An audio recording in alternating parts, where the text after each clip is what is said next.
Welcome back. There is a lot of positivity in the IT sector. I mean, it's a bleak stock market, so I'm trying to look for positives. And the one that's standing out is quite clearly the IT space. What's going good for this area? The immediate news that President Biden has let the H-1B visa ban expire. That's very big. But more than that, it is this increased demand for digital products and the digitalization services that Indian IT has to offer, which is a huge tailwind for the sector. Joining me to discuss the prospects is Shivendra Singh, Vice President and Head of Global Trade Development at NASSCOM. Shivendra, thank you very much indeed for joining us. Well, first up, this H-1B visa ban expiring. What is the immediate benefit, if any, for the IT space? Thank you for inviting me. As you know, this was something which was done in terms of the ban on entry of non-immigrant visa holders from June, which kind of got extended till March, based on risk to the U.S. labor market. I think it's very much based on the availability of skilled talent in the U.S., which is critical to the success of the U.S. economy. When we look at the unemployment figures overall, it's nearly doubled from February 20 to February 21, which is about 3.5 to about 6.2%. But when you corroborate it with the computer occupation unemployment, that's generally static at about 2.4%, which is near zero unemployment. And importantly, there are about 750,000 job vacancies as of 30th March 21 in the computer occupation area, which is a clear testimony to the fact that the existing workforce, which are unemployed, are not being able to fulfill or fill these job vacancies as these job vacancies remain vacant. What happens? It is bridged by non-immigrant visas, including H-1Bs, which bring in this talent, which is at and they do that, and they act as for the growth of the U.S. economy. Now, this has been something which now has been removed, as you rightly said, and we applaud the effort.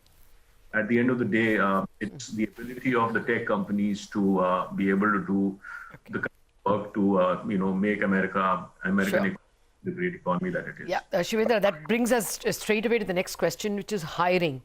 Rajesh Gopinathan's statement about 5 quarters ago rings in the ears that we are starting at the start of a major multi-year digital cycle. Now, what are NASSCOM's numbers in terms of hiring expectations for FY22? Some people say it's the best in 10 years. What are your expectations? Well, as you know, you yourself highlighted that the tech sector has probably performed the best during the COVID recovery period. And not surprisingly, because whether it's maintenance of the critical healthcare infrastructure, whether it's development of the vaccine, not only in India, but around the world, the tech sector, seamlessly moved to a work from home for 95% of the 4.4 million workforce. We also were a net hirer of, more than 1.1 million in terms of, 1.1 thousand in terms of the net hires which we did this year. So given that, I think the expectations are pretty robust. The expectations for the growth of the industry is relatively robust, and we are very, very positive that this is going to grow, as we move forward to more generic growth rates which we were used to expect earlier on. So when you say generic growth rates, what do you mean? Because cloud, as we understand it, is a multi-year, opportunity for the industry. Now with more people working from home, more digital opportunities, what kind of growth rates are we looking at for the industry, say, over the next couple of years? Well, we don't, we've stopped making projections as an industry for growth. But overall, when we do the industry sentiment of CEOs, I think that's very, very positive. You're absolutely correct. There is a move to a cloud. There is 5x growth in terms of digital growth. So digital transformation piece is what is going to be the main sector of growth. There will be platformization of services. So we will have IP-led platformization. We will have deal values for growth for cloud, as you rightly said, was about 80%, including M&A. So you will have cloud, AI, cybersecurity, which will grow. And I talked about the fact that out of 4.5 million, which is the workforce, the digital workforce is nearly 1.17 million, growing at a pretty strong rate. And I think these are all the real positives which you will see growing forward. Well, Shivendra, the Q3 numbers were so mind-boggling. Infosys, the revenue was the highest in 8 years. TCS's Q3 revenue growth was the best in 9 years. And now these are much larger bases than they were 9 years ago. But let me come to margins. Even Wipro, for instance, EBIT margins were a 22-quarter high. Do you think there can be margin pressures simply because good talent is being hunted for by everybody? Do you think that scarcity of talent, given the demand, could be an issue? No, I think you raised the absolutely right point. I would focus on the fact that all companies are talent companies. At the end of the day, companies will go where there is talent. And this is by leaps and bounds probably the most important, or should be the most important area of focus. If there is going to be a war around the world, it is going to be for talent. And we, in India, I mentioned the fact that out of the 4.5 million workforce, we have nearly 1.17 million, which is in digital talent, which is what I mentioned is a 5x growth in digital revenues. So if that is going to grow 5x, and we have digital talent which is growing and scaling up, you will see that we will be the digital capital of the world. In no uncertain terms, and we will lead this growth. Our companies also, I must tell you, are working extremely hard in upskilling talent locally. So whether it's the US market, we talked about the US as the first question. Whether it's the US market, the upskilling has been tremendous in terms of the way the companies are working, even in the UK. So out of the two largest export market, which is nearly 78%, our companies are doing a lot for local upskilling, which is going to be critical, as companies are going to be present where there is going to be skills availability. Okay, I'm sure a lot of companies are also re-evaluating their tech budgets to accommodate this change that we've seen over the last 6 to 12 months, right? Any thoughts on how good or bad IT budgets and spends could be by the clients in FY22? Mentioned that the specific areas where you're going to see the growth. When it's sector growth, you will see growth in healthcare, banking, financial services, insurance, telecom. You will see our companies scale up through platformization of services. You will see growth in cloud. You will see outcome-based pricing, which is going to grow. You will see cloud, AI, cybersecurity, IoT as the key digital growth factors. So these are areas where you're going to see a fair amount of growth happening. In today's world, all companies are technology companies. So a bank is a technology company, a retailer is a technology company, and healthcare is also a technology company. So technology is permeated all segments.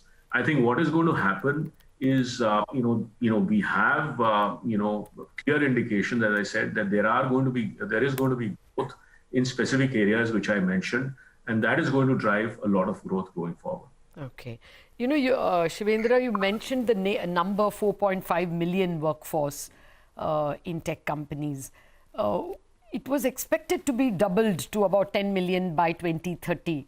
And I can't remember, was it in the NASSCOM conference that Vijay Kumar and others were saying that it could happen much faster? Is there a new number? Like, could it happen in 2025, 2026? Well, we talk about $1 trillion economy as we grow forward. we talk about the fact that if we have an effective data utilization strategy, again, an additional $500 billion can, come to, in terms of growth. So, from me, I think the critical factor is that the tech industry, comprises nearly, 8 to 9% of the GDP of India, and it is, in terms of exports, is about $150 billion industry. And despite, the huge challenges that we faced last year, you've seen that. We are coming out, in terms of a positive growth rate in the, as I said. So all of these are good signs. Now, obviously, for the kind of doubling that we are talking about, a lot of things will need to, work out.